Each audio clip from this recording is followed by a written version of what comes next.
24 ઓગસ્ટના રોજ સાંજે 6 વાગે મળેલી માહિતી મુજબ ગાંધીનગર મહાનગરપાલિકા દ્વારા પીવાના પાણીનો બગાડ કરતા લોકો સામે કડક કાર્યવાહી કરવામાં આવી છે.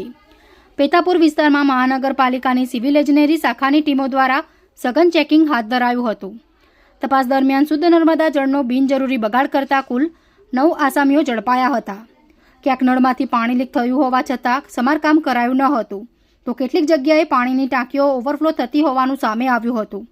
આ ઉપરાંત ખુલ્લા પાઇપથી પાણી વહાવી દેવું, સફાઈના કામમાં પીવાના પાણીનો બેફામ ઉપયોગ થયો હોવાનું પણ તપાસમાં બહાર આવ્યું હતું. મહાનગરપાલિકાની ટીમે સ્થળ પર જ નિયમ મુજબ તમામ 9 આસામીઓ પાસેથી દંડ વસૂલ્યો હતો. મહાનગરપાલિકાએ જણાવ્યું હતું કે પીવાનું શુદ્ધ પાણી અમૂલ્ય કુદરતી સંપત્તિ છે અને તેનો બગાડ ચલાવી લેવામાં આવશે નહીં. આગામી દિવસોમાં અન્ય વિસ્તારોમાં પણ ચેકિંગ અને દંડનીય કાર્યવાહી ચાલુ રહેશે. નાગરિકોને પાણીના લીકેજનું તાત્કાલિક સમારકામ કરાવવા અને પાણીનો કરકસરપૂર્વક ઉપયોગ કરવા અપીલ કરાઈ છે.